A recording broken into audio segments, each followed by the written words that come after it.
we're going to face an enormous change in working dynamics in the next 10 years as AI goes through, right? I think one thing that is abundantly clear is that the future is not going to look very much like, things are going to look very different in 10 years' time. And I think a lot of organizations are grappling with the impact of AI, and it is going to fundamentally change things. And in much the same way as I genuinely see it as fundamental as the Industrial Revolution, right?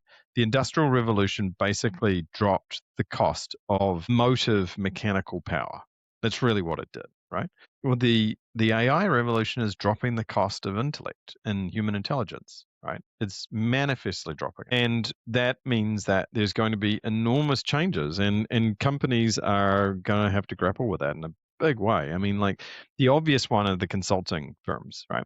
The consulting firms are basically built around a pyramid structure, and you have a small number of folk at the top, and you have people entering in at the bottom, and they come up through the pyramid. And when you reach the top of the pyramid, then you gain all the benefits of everybody who's below you in the pyramid. AI has the potential to totally disrupt that structure, because you could fire a lot of people within the pyramid right now if you wanted to, but then where do your future partners come from? Like this is not an unknown problem. This is a well understood issue, but nobody knows how to solve it. So in terms of what are the biggest gaps to getting people future ready, because the future is going to look so different, I think it's going to be, what does AI do to our business model, and how are we going to respond? And are we just going to try to maintain this pyramid structure?